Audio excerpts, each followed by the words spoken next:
अस्सलाम वालेकुम, welcome to education world. कैसे हैं आप लोग। आज की वीडियो में लेक्चर नंबर 21 करने जा रहे हैं हम MTH 101 का, जिसका टॉपिक है एप्लीकेशंस ऑफ डिफरेंशिएशन, यानी डेरिवेटिव्स जो आपने पढ़े हैं उनको हम अप्लाई किस तरह से करते हैं अपनी रियल लाइफ के अंदर। ठीक है, तो इनकी जो एप्लीकेशंस होती हैं ना रियल लाइफ के अंदर, उन्हें हम कहते हैं रिलेटेड रेट्स। ठीक है, तो रिलेटेड रेट्स से क्या मुराद है, it is the real life problem.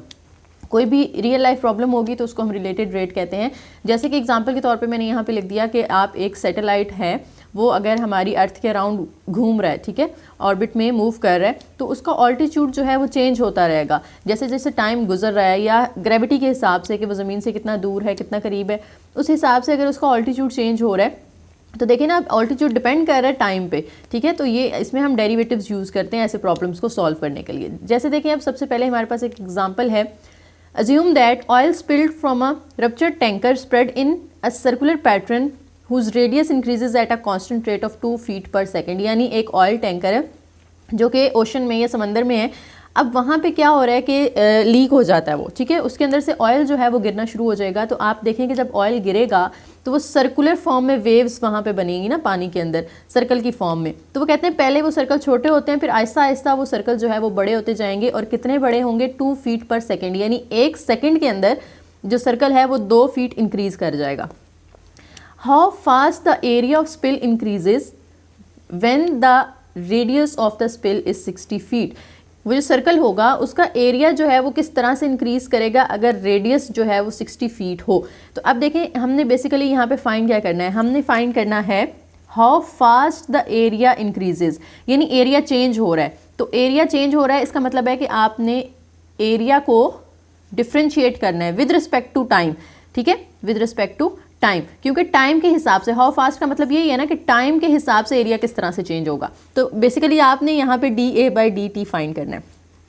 अब हम यहाँ पे पहले अपना गिवन डाटा लिख लेते हैं कि लेट t जो है वो टाइम को शो कर रहा है, r रेडियस को शो कर रहा है और a एरिया को शो कर रहा है। हमने फाइंड करना है dA/dt। अब हमें दिया हुआ क्या है, हमें दिया गया है 2 फीट पर सेकेंड, यानी रेट दिया गया ना। रेट का मतलब है कि ये डेरिवेटिव की वैल्यू है। अब किसके डेरिवेटिव की वैल्यू है, कहते हैं रेडियस का जो रेट है ना वो हमें दिया गया है, यानी आर का डेरिवेटिव और विद रिस्पेक्ट टू टाइम। क्योंकि अगर इसका यूनिट भी आप देखें तो फीट पर सेकेंड है ना, तो फीट जो है वो रेडियस का होगा और ओवर के नीचे सेकेंड है, यानी ओवर के नीचे हम टाइम के हिसाब से उसको डिफ्रेंशिएट करेंगे। ठीक है जी, तो हमने dR/dt लिख लिया कि वो हमें कितना दिया गया है, 2 फीट पर सेकेंड गिवन है। अब हमने जब एरिया फाइंड करना है तो एरिया का फॉर्मूला क्या होता है, अगर सर्कुलर फॉर्म में ना, उन्होंने खुद हमें कहा है कि वो सर्कुलर फॉर्म में एरिया जो है वो आपने फाइंड करना है। तो सर्कल का एरिया जो है उसका फॉर्मूला होता है A=πr²। अब आपने इसको डिफ्रेंशिएट करना है विद रिस्पेक्ट टू t, तो हम कहेंगे dA/dt यहाँ पे, और इधर भी इसको आपने with respect to t differentiate करना है। तो उस पर हम ना चेन रूल अप्लाई करेंगे, यानी जो अंदर वाला फंक्शन है इसको t लेट कर लेंगे हम r² को। ठीक है, वो इतना ज़्यादा आपको वैसे करने की ज़रूरत नहीं है, आप जनरलाइज फॉर्म में भी इसको कर सकते हैं कि आप पाए तो कांस्टेंट है, r² का डेरिवेटिव 2r हो जाएगा, तो वो 2πr, और फिर इस r का आपने अलग से डेरिवेटिव ले लेना है dR/dt। ठीक हो गया। अब इसमें आपने वैल्यूज पुट कर देनी है जो कि हमें दी हुई थी कि जो रेडियस ऑफ द स्पिल है वो कितना है, 60 फीट है। तो इसमें जो ये रेडियस है r, उसकी जगह आपने 60 पुट कर दिया, 2π तो एज इट इज़ रहेगा। और dR/dt हमने लिखा था कि हमारे पास 2 है, तो हमने इसकी जगह 2 पुट कर दिया। इन सारी वैल्यूज़ को आप मल्टीप्लाई करें, 2 6 12, 12 2 24, तो ये 240, ये पाए जो है वो एज इट इज़ 240π। अब एरिया जो है वो किस में होता है, फीट स्क्वायर में होगा ना। अगर रेडियस फीट में था तो एरिया फीट स्क्वायर में होगा, तो फीट स्क्वायर, और ओवर के नीचे क्या है, टाइम, तो पर सेकंड आपने इसका यूनिट लगा देना है। ठीक है जी, ये हमने वर्ड प्रॉब्लम सॉल्व कर ली। अब एक और है हमारे पास इसी तरह की प्रॉब्लम, उसमें हमें कहा गया है कि एक 5 फुट की एक सीढ़ी है, लेडर है, is leaning against a wall, जिसे आपने तिरछा खड़ा किया हुआ है दीवार के साथ, यानी दीवार के साथ, ये दीवार है फॉर एग्जाम्पल, ये वॉल है और ये आपने सीढ़ी को खड़ा किया हुआ है। ठीक है, कहते हैं इट स्लिप्स इन सच अ वे, यानी अगर ये सीढ़ी स्लिप हो जाती है, गिर जाती है, यहाँ से स्लिप होती है, तो ये किस तरह से स्लिप होती है, कहते हैं इसकी जो बेस है वो away from the wall at a rate of 2 feet पर सेकेंड, यानी ये जो बेस है, ठीक है, ये away from the wall move करेगी, दूसरी साइड पे मूव करेगी, और कितने रेट पे मूव करेगी, 2 फीट पर सेकेंड, यानी 1 सेकेंड में 2 फुट वो मूव करेगी at instant when the base is 4 feet from the wall.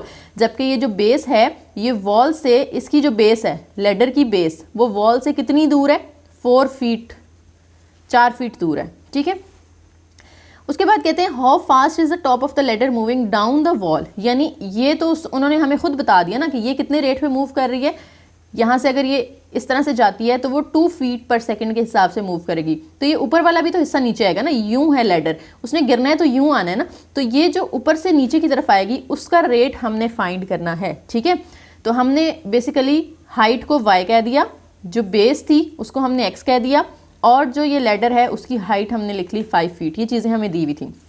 अब आप देखें यहाँ पे कि जो हॉरिजॉन्टल डिस्टेंस है, यानी ये जब मूव करती है तो हॉरिजॉन्टली कितना मूव कर रही है, उन्होंने हमें खुद ही बता दिया 2 फीट पर सेकंड। तो हॉरिजॉन्टल मूवमेंट हमने लिख ली 2, और उसको हम रिप्रेजेंट करें dx/dt। ठीक है, क्योंकि ऊपर देखें डिस्टेंस है और नीचे टाइम है, तो x को t के हिसाब से डिफ्रेंशिएट, क्योंकि रेट है ना तो यहाँ पे डेरिवेटिव की फॉर्म में हम लिखेंगे, तो dx/dt। इसी तरह से हमने जो वर्टिकल है वो तो हमने फाइंड करना है, how fast is the top of the ladder moving down. Moving down यानी वर्टिकली वो कितना मूव करती है वो हमने फाइंड करना है, dy/dt वो हमें रिक्वायर्ड है। अब देखें यहाँ पे ऊपर हमने डाटा में लिख लिया, t टाइम को शो कर रहा है, x डिस्टेंस ऑफ बेस को शो कर रहा है, और जो y है, सॉरी ये y है, y जो है वो डिस्टेंस और जो है टॉप से ऊपर से नीचे की तरफ उसको शो कर रहा है, और ये जो x है वो ये वाला डिस्टेंस शो कर रहा है। अब आप देखें कि ये एक आपको राइट ट्रायंगल की फॉर्म में नज़र आ रही है, और राइट ट्रायंगल में अगर हम पाइथागोरस थ्योरम यूज़ करें तो वो क्या होता है, पाइथागोरस थ्योरम होता है हाइपोटेनस का square is equal to perpendicular का स्क्वायर प्लस बेस का स्क्वायर। हाइपो ये वाली साइड होती है, तो वो कितनी है हमारे पास 5, तो इसकी जगह हमने 5 का स्क्वायर लिख दिया, इज इक्वल टू परपेंडिकुलर हमने y कहा है तो वो y का स्क्वायर हो जाएगा, और बेस को हमने x कहा है तो वो x का स्क्वायर हो जाएगा। ठीक है, अब आप इसका स्क्वायर ओपन करें तो 25 प्लस y का स्क्वायर 2x स्क्वायर हो जाएगा, y का स्क्वायर y स्क्वायर होगा, और x का स्क्वायर x स्क्वायर। तो मैंने इसको अरेंज कर लिया, x square plus y square लिख दिया, तो ये हमारे पास एक इक्वेशन आ गई, x square plus y square is equal to 25। अब आप ले लें इसका डेरिवेटिव, तो डेरिवेटिव जब हम इसका फाइंड करेंगे तो x का डेरिवेटिव अलग से आ जाएगा, y का अलग से आ जाएगा, 25 का अलग से हो जाएगा। x का डेरिवेटिव यहाँ पे भी चेन रूल अप्लाई होगा, यानी इसको आप t लेट करेंगे। ठीक है, इस तरह से ना आप t लेट करेंगे x स्क्वायर को, तो ये आपके पास फंक्शन जो है वो बन जाएगा t। अब आपने चेन रूल के अकॉर्डिंग इसका जो है वो अलग अलग दोनों का डेरिवेटिव फाइंड करके फिर उसको करना है, लेकिन हम यहाँ पे क्या कर रहे हैं, जनरलाइज फार्मूला लगा रहे हैं, यानी डायरेक्ट सॉल्व कर रहे हैं। x स्क्वायर का डेरिवेटिव 2x हो जाएगा, और फिर आपने जो है वो x का अलग से डेरिवेटिव ले लेना है dx/dt, प्लस यहाँ पे भी जनरलाइज फार्मूला लगा लें, y स्क्वायर का डेरिवेटिव 2y, और फिर इसका अलग से आपने डेरिवेटिव dy/dt, इस y का अलग से भी ले लिया, और 25 से कांस्टेंट है उसका डेरिवेटिव 0 हो जाएगा। अब आप देखें हमें बेसिकली फाइंड क्या करना है, हमें फाइंड करना है dy/dt, तो ये dy/dt वाली टर्म हम इधर ही रखते हैं, ये जो dx/dt वाली टर्म है उसको उधर जाके 0 से माइनस करेंगे तो वो -2x dx/dt हो जाएगा। अब 2y यहाँ मल्टीप्लाई हो रहा है, उधर जाके डिवाइड होगा। ठीक है, और बाकी एज इट इज़। अब यहाँ पे देखें तो dx/dt की वैल्यू हमने पुट कर दी जो हमने क्वेश्चन में पहले लिखी थी, dx/dt हमने कितना लिखा हुआ था, 2 लिखा हुआ था, तो हमने dx/dt की जगह 2 पुट कर दिया। अब यहाँ पे देखें तो ये 2 और 2 या ऊपर नीचे कट कर दें, 2 2 आपस में कट हो जाएंगे, तो -2x/y बचा हमारे पास। ठीक है, अब हमने x की वैल्यू पुट करनी है। देखें हमें उन्होंने ऊपर बताया था ना, base is 4 feet, base 4 foot है, यानी बेस हमारे पास क्या है, x है, तो x जो है वो हमारे पास 4 है। ठीक है, y हमें नहीं पता, तो y हम निकाल सकते हैं पाइथागोरस थ्योरम के में जो हमने ये चीज़ें फाइंड की हैं, इसमें अगर हम x की वैल्यू पुट कर दें, हमें जब यहाँ पे आप 4 पुट करेंगे, x का स्क्वायर है ना, तो ये 4 का स्क्वायर हो जाएगा, y का स्क्वायर एज इट इज़, और ये 25 भी एज इट इज़। अब 4 का स्क्वायर ओपन करें तो 16 यहाँ जाके माइनस होगा तो 9 आ जाएगा, और 9 का जब हम स्क्वायर रूट ओपन करते हैं यहाँ पे अंडर रूट ले लें दोनों साइड पे ताकि ये स्क्वायर खत्म हो जाए, तो इधर तो स्क्वायर कट हो जाएगा, और 9 जो है वो 3 का अंडर रूट होता है, तो y इज इक्वल टू हमारे पास आ गया 3, तो x इज इक्वल टू 4 था, तो y क्या आ गया हमारे पास 3 आ गया। अब हमने ये x और y को इस जो हमारा आंसर आया ना x ओवर y की फॉर्म में यहाँ पुट कर देना है, 2 एज इट इज़, x की जगह 4, y की जगह 3, तो ये 2 4s आर -8/3, और इसका यूनिट क्या होगा, y जो है वो फीट के अंदर है, और नीचे जो टाइम है वो हमारा सेकंड के अंदर है, तो फीट पर सेकंड इसका यूनिट लगा देना आपने। ठीक है जी, ये हमारी कुछ एप्लीकेशंस थी डेरिवेटिव्स की। अब हमने नेक्स्ट जो टॉपिक करना है वो है हमारे पास इंक्रीजिंग एंड डिक्रीजिंग फंक्शंस के फंक्शंस जो है वो इंक्रीज़ कब कर रहा होता है और डिक्रीज़ कब कर रहा होता है। ये भी बड़ा इंपॉर्टेंट टॉपिक है आपके पेपर के पॉइंट ऑफ व्यू से। तो ये इंक्रीजिंग की डेफिनेशन है और ये डिक्रीजिंग की है। Increasing function on an interval means that as we move from left to right in x direction the y values increases in magnitude। कि जब आप देखें आपके पास ये y एक्सिस होता है, ये x एक्सिस होता है, ये x1 है फॉर एग्जांपल और ये x2 है। अब ग्राफ के ऊपर फॉर एग्जांपल ये ग्राफ है, इसके ऊपर x1 के सामने जो y की वैल्यू होगी उसे हम क्या कहेंगे, y1। इसी तरह से x2 के सामने जो y की वैल्यू होगी उसे हम क्या कहेंगे, y2। यहाँ हम उसे y को f ऑफ x1 भी कह सकते हैं और इसको हम f ऑफ x2 भी कह सकते हैं, दोनों तरीके से लिख सकते हैं ना, f ऑफ x की फॉर्म में लिख लें या y की फॉर्म में लिख लें। अब आप देखें कि जैसे जैसे x की वैल्यू इंक्रीज़ हो रही है तो y की वैल्यू भी ऊपर इंक्रीज़ होती जा रही है, इससे हम कहते हैं इंक्रीजिंग फंक्शन, ठीक है। और इसके ऑपोजिट अगर हो जाता है, यानी जैसे जैसे x की वैल्यू इंक्रीज़ हो y की वैल्यू डिक्रीज़ होती जाए, उसे हम कहते हैं, जैसे इसका इस तरह से ग्राफ हम बना सकते हैं। ये देखें हमारे पास ये फॉर एग्जांपल x1 है और ये x2 है, तो x1 के सामने जो वैल्यू होगी उसको हम f ऑफ x1 कहेंगे या y1, और x2 के सामने जो फंक्शन की वैल्यू होगी उसे हम f ऑफ x2 कहेंगे। तो अब देखें पहले x1 के लिए y की वैल्यू बड़ी है, जबकि x2 के लिए y की वैल्यू नीचे आ रही है, यानी छोटी हो गई ना, फंक्शन क्या कर रहा है, डिक्रीज़ कर रहा है, फंक्शन नीचे की तरफ आ रहा है। तो इसलिए हम कहते हैं कि जब y वैल्यूज़ जो है वो डिक्रीज़ कर रही हों तो इसका मतलब है कि हमारा फंक्शन भी डिक्रीजिंग फंक्शन कहलाएगा, ठीक है जी। एग्जाम्पल देखें नेक्स्ट, एक ग्राफ की फॉर्म में आपके पास, इसके अंदर एक इंटरवल है हमारे पास 0, फिर 2, फिर 4, आगे की तरफ प्लस इन्फिनिटी की तरफ जा रहा है और ये इधर से माइनस इन्फिनिटी से आ रहा है। तो देखें यहाँ पे फंक्शन हमारा ऊपर की तरफ जा रहा है, इसका मतलब है इंक्रीज़ हो रहा है। जैसे जैसे हम आगे जा रहे हैं x की तरफ, हमारी y वैल्यूज़ भी ऊपर जा रही हैं, इसका मतलब है इंक्रीज़ हो रहा है फंक्शन। यहाँ तक फंक्शन हमारा इंक्रीजिंग है, लेकिन यहाँ से फिर वो नीचे आना शुरू हो जाता है, तो इधर से 0 से 2 के दरमियान हमारा जो फंक्शन है वो डिक्रीजिंग होगा, क्योंकि वो डिक्रीज़ हो रहा है। लेकिन इस पॉइंट के बाद देखें तो दोबारा से फंक्शन इंक्रीज़ होना शुरू हो गया, तो यहाँ पे 2 से 4 के दरमियान, इस इंटरवल के दरमियान हमारा फंक्शन फिर इंक्रीजिंग है। और अगर हम यहाँ से आगे देखें तो एक सीधी लाइन आ रही है, यानी ये एक कांस्टेंट फंक्शन है, ठीक है।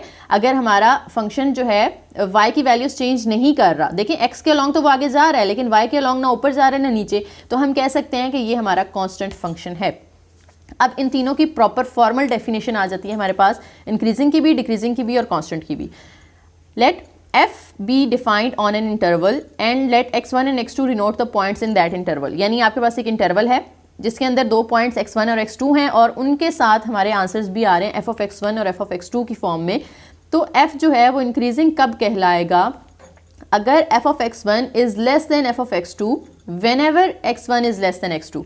देखें ये नीचे ग्राफ आपको नज़र आ रहा है, यहाँ पे x1 जो है वो पीछे है ना, यानी फॉर एग्जाम्पल यहाँ पे 0 है, यहाँ 1 है, यहाँ 2 है, फिर 3 है, फिर 4 है, तो x1 की वैल्यू छोटी है और x2 की वैल्यू बड़ी है, तो हम ये ठीक कह रहे हैं कि x1 is less than x2।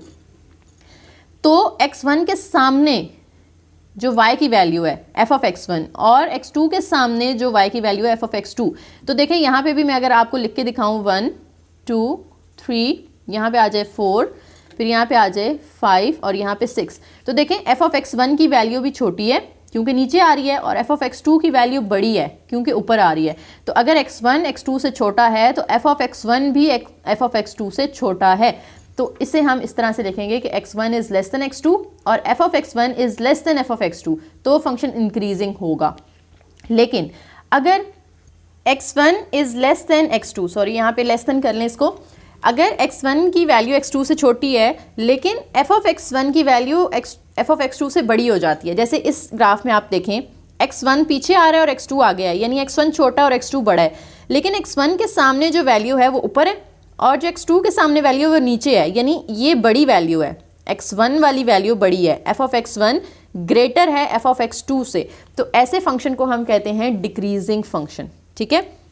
और इस ग्राफ में अगर आप देखें तो x1 जो है वो x2 से छोटा है, लेकिन इसकी भी वैल्यू जो है वो सेम आ रही है y की और इसकी भी वैल्यू भी सेम पॉइंट पे आ रही है y की, यानी f ऑफ x1 और f ऑफ x2 दोनों एक ही पॉइंट पे आ रहे हैं, दोनों इक्वल हैं, तो ऐसे फंक्शन को हम कहते हैं कांस्टेंट फंक्शन, ठीक है जी। ये इंपॉर्टेंट है, ये आप लोगों के MCQs में बहुत ज़्यादा पूछी जाती हैं, तो इनको अच्छे से आपने याद करना है। अब इस ग्राफ को ना हम टेंजेंट लाइन के हिसाब से भी देख लेते हैं। देखें जो इंक्रीजिंग फंक्शन होता है उसके अगर टेंजेंट लाइन हम ड्रॉ करते हैं ना तो उसकी स्लोप हमेशा पॉजिटिव होती है, ये आपने याद रखना है, क्योंकि आप क्या करते हैं, स्लोप का फॉर्मूला क्या होता है, y2 minus y1 over x2 minus x1, तो y2 बड़ा है ना और x2 छोटा है, तो बड़े में से जब आप छोटा नंबर माइनस करेंगे तो ऑब्वियसली आपका पॉजिटिव आंसर आएगा।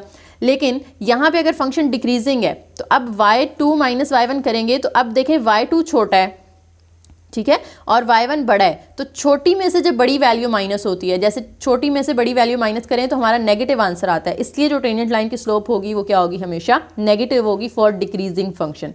और ये जो फंक्शन है इसके लिए हमारी जो टेंजेंट लाइन है वो क्या होगी, जीरो होगी। ये हमने पहले भी पढ़ा हुआ है, हॉरिजॉन्टल लाइंस के लिए हमेशा टेंजेंट लाइन क्या होती है, जीरो होती है। क्यों जीरो होती है, क्योंकि देखिए y की वैल्यू सेम है, जो y1 की वैल्यू है वही y2 की वैल्यू है, तो सेम वैल्यूज माइनस होंगी ना। अगर दोनों की वैल्यू 3 है तो 3 - 3 0, 0 के साथ नीचे x की कोई भी वैल्यू डिवाइड हो रही हो तो आंसर हमारा 0 ही होता है। ठीक है, तो ये MCQ इस तरह से भी आ सकता है आपका कि हॉरिजॉन्टल लाइंस के लिए टेंजेंट की जो स्लोप है वो क्या होती है, हमेशा 0 होती है।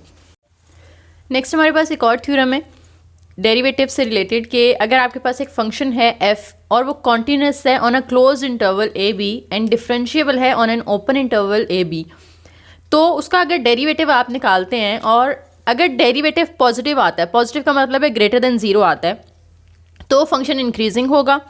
अगर डेरिवेटिव का आंसर हमारा लेस देन 0 आ रहा है यानी नेगेटिव आंसर आ रहा है तो फंक्शन डिक्रीजिंग होगा। और अगर आंसर हमारा इक्वल टू 0 आ जाता है यानी डेरिवेटिव हम लेते हैं तो आंसर 0 आ रहा है, इसका मतलब है हमारा फंक्शन कांस्टेंट होगा। तो पीछे हमने जो इंक्रीजिंग डिक्रीजिंग और कांस्टेंट ग्राफ के हिसाब से पढ़ा था, अब हम डेरिवेटिव के हिसाब से पढ़ें कि डेरिवेटिव लेके भी आप चेक कर सकते हैं कि आपका फंक्शन इंक्रीजिंग है या डिक्रीजिंग है।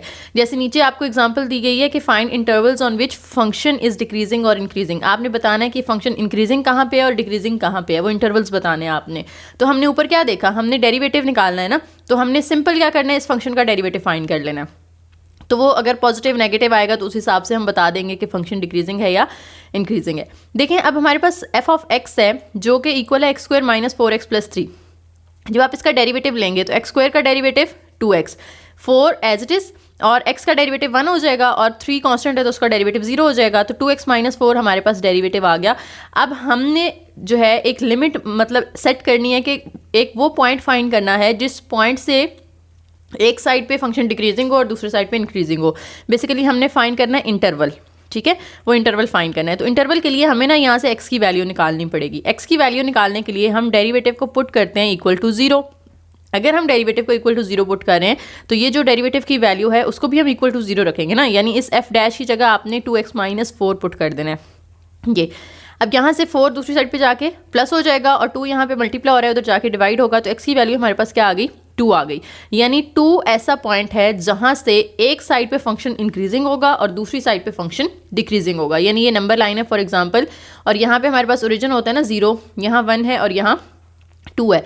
इस पॉइंट से अगर हम पीछे की तरफ आते हैं तो छोटी वैल्यूज आ रही है ना, फॉर एग्जाम्पल 1 है तो यहाँ 1 पुट करके देखें क्या आंसर आएगा आपका, 2 × 1 - 4, तो ये क्या आ जाएगा 2 - 4, तो हमारा आंसर क्या आ रहा है -2, यानी नेगेटिव आंसर आ रहा है ना, डेरिवेटिव का आंसर नेगेटिव आ रहा है यानी लेस देन 0 आ रहा है, तो हमारा फंक्शन डिक्रीजिंग है। यानी अगर हम इस साइड पे मूव करते जाएंगे तो हमारा फंक्शन डिक्रीजिंग फंक्शन होगा। लेकिन अगर हम इस साइड पे जाते हैं 2 से आगे की तरफ जाएं तो यहाँ पे क्या आएगा 3 आएगा, तो इसके अंदर 3 पुट करके देख लें, 2 × 3 - 4, तो 6 - 4। अब हमारा आंसर पॉजिटिव आ रहा है यानी ग्रेटर देन 0 आ रहा है, तो ग्रेटर देन 0 का मतलब है फंक्शन इज इंक्रीजिंग। तो हम कहेंगे कि इस इधर से -∞ से लेकर 2 तक, -∞ से लेकर 2 तक हमारा फंक्शन जो है वो लेस देन 0 आंसर दे रहा है, तो यहाँ पे इस इंटरवल पे ये फंक्शन डिक्रीजिंग है। और फिर 2 से आगे +∞ की तरफ अगर हम जाएं, 2 से +∞ तक हमारा फंक्शन हमें डेरिवेटिव का पॉजिटिव आंसर दे रहा है, यानी हमारा जो डेरिवेटिव है वो ग्रेटर देन 0 आ रहा है। इसका मतलब है कि इससे आगे जो है वो फंक्शन हमारा इंक्रीजिंग होगा, ठीक है। और इसका ग्राफ जो है वो इस तरह का उन्होंने बता दिया कि बन रहा है, क्योंकि देखिए पॉइंट 2 है ना, इस 2 के हिसाब से इससे पीछे की तरफ अगर हम आ रहे हैं तो हमारा फंक्शन जो है वो क्या है, डिक्रीजिंग है, और इस तरफ जा रहे हैं तो इंक्रीजिंग फंक्शन है। नेक्स्ट हमारे पास कुछ डेफिनेशन है। Let f be differentiable on an interval, कि आपका फंक्शन जो है वो डिफरेंशिएबल है तो उसका ग्राफ जो है ना वो 2 तरह से बन सकता है, अगर वो इंक्रीजिंग फंक्शन है या डिक्रीजिंग फंक्शन है। अगर वो इंक्रीजिंग है ना तो उसका ग्राफ इस तरह से बनेगा, कनकेव अप, इसको हम कहते हैं कनकेव अप, ठीक है। f is called concave up on interval if f is increasing on the interval. अगर आपका ग्राफ इंक्रीजिंग है तो उसका फंक्शन इंक्रीजिंग है तो उसका ग्राफ कनकेव अप बनेगा, और अगर आपका फंक्शन जो है वो डिक्रीजिंग है उस इंटरवल पे तो कनकेव डाउन, यानी इस तरह से आपने बना देना है, सेमी सर्कल उल्टी साइड पे और ये सीधी साइड पे ऊपर की तरफ, इसे हम कनकेव डाउन कहते हैं, और ये होता है डिक्रीजिंग फंक्शन के लिए, ठीक है। और इसे हम कहते हैं कनकेव अप जो कि इंक्रीजिंग फंक्शंस के लिए होता है। अब यहाँ पे अगर हम टेंजेंट लाइन की बात करते हैं ना, तो इसमें जो स्लोप ऑफ टेंजेंट लाइन है वो नेगेटिव होगी, यानी वो डिक्रीज़ करेगी, और इसमें जो स्लोप होगी टेंजेंट लाइन की वो इंक्रीज़ करेगी यानी पॉजिटिव होगी। तो यहाँ से हम ये भी निकाल सकते हैं रिजल्ट कि इंक्रीजिंग फंक्शन के अंदर स्लोप ऑफ टेंजेंट भी इंक्रीज़ कर रही होती है और डिक्रीजिंग फंक्शन के अंदर स्लोप ऑफ टेंजेंट भी डिक्रीज़ कर रही होती है। अब नेक्स्ट एग्जांपल है हमारे पास, find interval on which F of X is concave up और कनकेव डाउन। आपने इसका इंटरवल फाइंड करना है कि किस इंटरवल पे हमारा जो ग्राफ है वो कनकेव अप होगा या कनकेव डाउन होगा। तो देखिए F of X is equal to, ये हमें फंक्शन दिया गया है। अब हमने क्या करना है, कनकेव अप और कनकेव डाउन पता चलाने के लिए हमें पहले तो ये पता चलाना पड़ेगा ना कि फंक्शन इंक्रीजिंग है या डिक्रीजिंग है। और इंक्रीजिंग डिक्रीजिंग कैसे पता चलता है, डेरिवेटिव से पता चलता है। तो डेरिवेटिव लें आप, डेरिवेटिव हम यहाँ से लेते हैं तो हमारे पास आंसर क्या आता है इसका, 2x - 4, यानी इसका 2x आ जाएगा, इसका -4 आ जाएगा। ठीक है, अगर आप इसका एक दफ़ा और डेरिवेटिव ले लेते हैं, यानी आप डबल डेरिवेटिव ले लें, तो वो हमारे पास f डबल-x आ जाएगा, उसका आंसर क्या आ रहा है, 2 आ रहा है। तो इसको देख के हमें पता चल रहा है कि हमारा आंसर ग्रेटर देन 0 है। ठीक है, तो अब हम कह सकते हैं कि हमारा ग्राफ जो है वो कनकेव अप होगा, क्योंकि ग्रेटर देन 0 जब आंसर होता है, पॉजिटिव आंसर होता है, तो फंक्शन इंक्रीजिंग होता है, इसलिए हमारा ग्राफ कनकेव अप होगा। ठीक है, और इंटरवल उसका -∞ से +∞ तक, यानी सारे रियल नंबर्स होंगे, क्योंकि यहाँ से हम x की कोई वैल्यू नहीं निकाल सकते ना, x तो ख़त्म हो गया।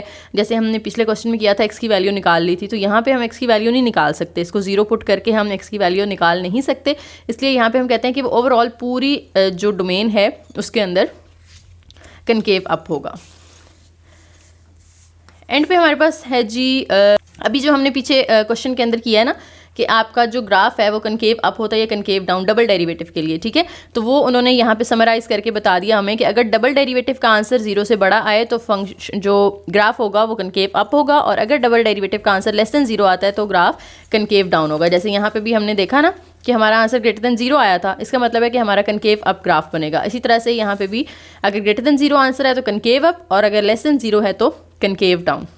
अब इसमें आपने दो चीज़ें पढ़ी हैं, एक हमने सिंगल डेरिवेटिव वाला पढ़ा f' वाला, और एक f'' वाला पढ़ा। सिंगल के अंदर हमने कहा था अगर ग्रेटर देन 0 हो तो इंक्रीजिंग फंक्शन है, लेस देन 0 हो तो डिक्रीजिंग फंक्शन है। ठीक है, और अगर इक्वल टू 0 आ जाए तो कांस्टेंट फंक्शन है।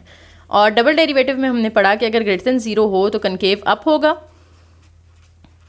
ग्राफ हमारा, और अगर ये लेस देन 0 होता है तो हमारा ग्राफ कनकेव डाउन होगा। ठीक है जी, तो ये आपकी एक इम्पॉर्टेंट MCQ के हिसाब से आपने इसको तैयार करना है। तो ये हमारा था लेक्चर नंबर 21, और उम्मीद है मुझे कि आपको समझ आ गई होगी सारी। और अगर फिर भी कोई पॉइंट है जो कंफ्यूज कर रहा है तो कमेंट सेक्शन में आप पूछ सकते हैं। टाइम्स पे हम लाजमी मेंशन कर दिया करें ताकि आप लोगों को रिप्लाई करना आसान हो। वीडियो पसंद आई हो तो लाइक करें, शेयर करें, चैनल को सब्सक्राइब करें और कमेंट लाजमी करके जाइएगा। Thank you.